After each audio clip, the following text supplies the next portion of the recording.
పుదుచ్చేరిలోని ముత్యాలపేటలో దారుణమైన సంఘటన చోటు చేసుకుంది. 9 ఏళ్ల చిన్నారిని అత్యంత కిరాతకంగా మానభంగం చేసి 6 దుర్మార్గులు కిరాతకంగా చంపేశారు. అందరినీ కదిలించి వేసింది సంఘటన అని చెప్పుకోవాలి. ఆ చిన్నారి సమాధి వద్దనే ప్రస్తుతం మనం ఉన్నాము. మార్చి 2వ తారీఖున పాప స్కూల్ నుంచి వచ్చిన తర్వాత ఇంటి దగ్గర బయట ఆడుకుంటుంది. ముత్యాలపేటలోనే వీళ్ళు నివాసం ఉంటున్నారు.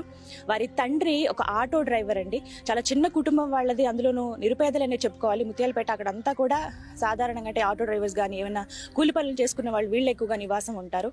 ఈ పాప దగ్గరలోని ఒక గవర్నమెంట్ స్కూల్లోనే 5th క్లాస్ చదువుతోంది. చిన్నారికి 9 సంవత్సరాలు. అప్పటి వరకు స్కూల్ దగ్గర బాగానే చదువుకుని వచ్చింది. ఇంటికి వచ్చేసిన తర్వాత ఫ్రెండ్స్తో ఆడుకుంటానని చెప్పి బయటకు వెళ్ళింది. సరే ఆడుకుంటుంది కదా అని చెప్పి వాళ్ళ తల్లి తను ఇంట్లో పని చేసుకోవటం, మిగతా పనులు చూసుకుంటుంది. 6:30 అవుతుంది, చీకటి పడుతుంది, పాప ఇంకా ఇంటికి రాలేదంటే సరే పిల్లలతో ఆడుకుంటుంది కదా అని అనుకుంది తల్లి. ఇంకా సమయం గడుస్తూనే ఉంది. పాప ఇంటికి రాకపోయేసరికి ఒక్కసారిగా ఆందోళన నెలకొంది. వెంటనే వారి తండ్రికి సమాచారం అందించారు. ఆ తర్వాత పాప ఎక్కడుందా అని వెతకడం స్టార్ట్ చేశారు. ఎంత రాత్రైనా 8-9 అయినా కూడా పాప ఆచూకీ దొరకలేదు. ఎంతో భయపడిపోయి దగ్గరలోని పోలీస్ స్టేషన్లో తల్లి తండ్రి అలాగే చుట్టుపక్కల ఎవరైతే ఉంటారో ప్రజలు వాళ్ళందరూ వెళ్ళి కంప్లైంట్ ఇవ్వడం జరిగిందంట. సో అప్పటికి కంప్లైంట్ తీసుకున్నారు పోలీసులు. సరే మేము సెర్చ్ చేస్తామని చెప్పి వివిధ ప్రాంతాల్లో సెర్చ్ చేసిన ఆ రోజు రాత్రి పాప ఆచూకీ దొరకలేదు. ఆ తర్వాత రోజు అప్పటికి దొరకలేదు. 3 రోజుల తర్వాత పక్కనే అంబేద్కర్ నగర్ అని చెప్పి ఒక ఏరియా ఉంది. అక్కడ ఒక మురికి కాలువలన్నీ కనిపిస్తాయి. ఆ కాలువల దగ్గర నుంచి బాగా దుర్వాసన వస్తోంది. ఏంటి దుర్వాసన అని చెప్పి చుట్టూ ఉన్న ప్రజలందరూ కూడా వెళ్ళి ఒక్కసారి మాకు ఏదో అనుమానంగా ఉంది, ఒక మూటలాగా కనిపిస్తుంది అని చెప్పి వెళ్ళి పోలీసులకు వెంటనే ఇన్ఫర్మేషన్ అందించారు.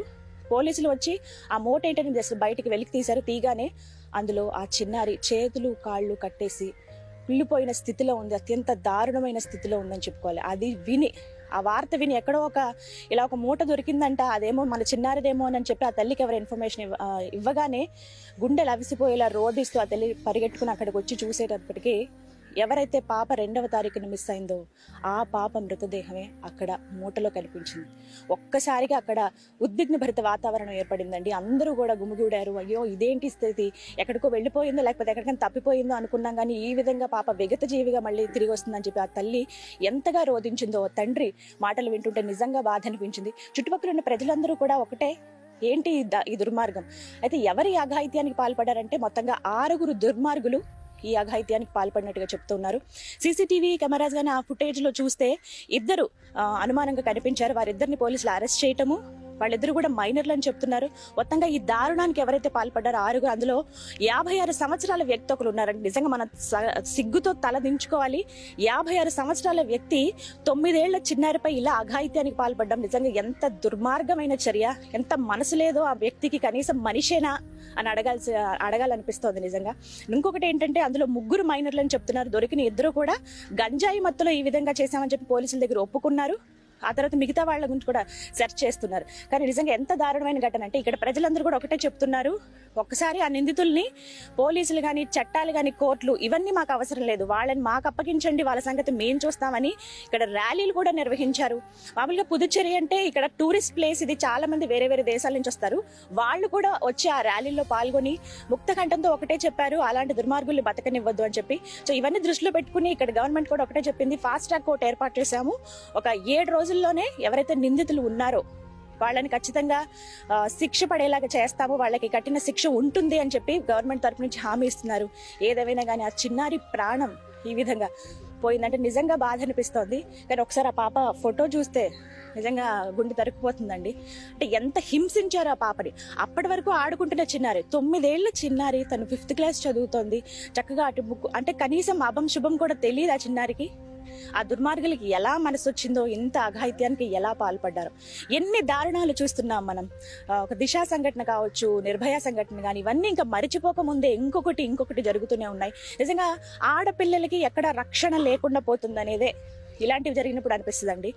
బయట ఉన్న ముసలి వాళ్ళని అంటే 60 సంవత్సరాల వాళ్ళని చూసినా ఇదే పరిస్థితి కనపడుతోంది. 40 ఏళ్ల మహిళలను చూసినా, అలాగే యుక్త వయసులో ఉన్న పిల్లల్ని కావచ్చు, తల్లి పొత్తిళ్లలో ఉన్న 9 నెలల చిన్నారి కూడా ఇలాంటి క్రూర మృగాలకే బలైపోయిందంటే నిజంగా ఎలాంటి సమాజంలో మనం బతుకుతున్నాము? ఇంత దారుణంగా మనుషులు ఉంటారా? ఎన్ని శిక్షలు విధిస్తున్నా ఎవరిలోనూ మార్పు రావడం లేదు. ఇలా చిన్నారులపై అఘాయిత్యానికి పాల్పడే వాళ్ళకి కఠిన శిక్ష ఇప్పటికైనా విధించకపోతే మళ్ళీ మార్పు అనేది రాదు, ఇవే రిపీట్ అవుతాయని చెప్పి చాలా మంది ప్రజలు చెప్తున్నారు. సో ఇక్కడ వీళ్ళందరూ కూడా అంటే విన్నప్పుడే గుండె తరుక్కుపోతుంది. వీళ్ళెవరు ఆ పాపకి రక్త సంబంధికులు కాదు, లేకపోతే వాళ్ళ ఇంటి దగ్గర చుట్టాలో లేకపోతే ఏది కాదు. విన్న వెంటనే అందరికీ బాధ అనిపించి వచ్చి ఇలా పాప సమాధి దగ్గర దండం పెట్టుకుని వెళ్తున్నారు. వాస్తవానికి 2వ తారీఖున పాప మిస్ అయిందండి. 3వ తారీఖున దొరకలేదు. 4, 5వ తారీఖున అంటే 3 రోజుల తర్వాత కుళ్ళిపోయిన స్థితిలో పాప మృతదేహం లభించింది. అయితే అప్పటికి మళ్ళీ పోస్ట్ మార్టం కానీ గవర్నమెంట్ హాస్పిటల్కి తీసుకువెళ్లారు. అక్కడ 1 రోజు ఉంచిన తర్వాత 6వ తారీఖున పాప మృతదేహాన్ని తల్లిదండ్రులకు అప్పగించారు. అలా ఆ పాప మృతదేహాన్ని చూసి తల్లిదండ్రుల రోదనలు అయితే మిన్నంటాయని చెప్పుకోవాలండి. నిజంగా వాళ్ళని ఓదార్చడం ఎవరి వల్ల కావటం లేదు. నేను అక్కడికి వెళ్లే ప్రయత్నం కూడా చేస్తాను. కానీ ఇక్కడ వీళ్ళందరూ కూడా నిజంగా ఎంత మంచి వాళ్ళు. ఏమైనా ఒక్కసారి ఇలా దారి అడిగితే చెప్తున్నారు. ఏం జరిగిందంటే వీళ్ళు కూడా మా కళ్ళ ముందు తిరిగేది, చక్కగా ఆడుకునేది, పాప మంచిగా మాట్లాడేది. వాళ్ళ తండ్రి ఆటో డ్రైవర్ అండి, నారాయణ ఆయన పేరు. వాళ్ళ తల్లి ఇంటి దగ్గర పనులు అవి చేసుకుంటూ ఉంటారు. చిన్న కుటుంబం వాళ్ళది, ఎవరికి హాని చేసే మనస్తత్వం కాదు. మరి ఎందుకు ఈ విధంగా ఇంత దారుణంగా ఆ పాప పైన ఇలా అఘాయిత్యానికి పాల్పడ్డారనేది ఆ మూర్ఖులకే తెలుసు ఆ విషయం అయితే. కానీ వాళ్ళకి ఖచ్చితంగా శిక్ష ఉంటుందని చెప్పి గవర్నమెంట్ నుంచి హామీ ఇస్తున్నప్పటికీ అందరిలోనూ ఒకటే ఆందోళన, మా పిల్లల పరిస్థితి ఏంటని చెప్పి మిగతా తల్లిదండ్రులు, చిన్నపిల్లల తల్లిదండ్రులు కూడా బాధపడుతున్నారు. ఎక్కడున్న రక్షణ లేదా మాకు? ఎక్కడికక్కడ బ్యానర్లు కట్టి ఎవరికి వాళ్ళు సంతాపం ప్రకటిస్తూ ఉన్నారు. సాధారణ వ్యక్తుల నుంచి పెద్దవాళ్ల వరకు, వచ్చే టూరిస్టుల వరకు అందరూ కూడా క్యాండిల్స్ వెలిగించి ఈ పాపతో పాటు మేము నడుస్తాం, తనకి జరిగిన అన్యాయాన్ని మేము ఖండిస్తున్నాము అని చెప్పి ప్రతి ఒక్కరు కూడా ముక్త కంఠంతో చెప్తున్నారు. ఏదేమైనా ఆ పాప ఆత్మకు శాంతి కలగాలని సుమన్ టీవీ తరపు నుంచి కోరుకుంటున్నాం. అలాగే నిందితులు ఎవరైతే ఉన్నారో వాళ్ళకి కఠిన శిక్ష పడాలనేదే మా కోరిక.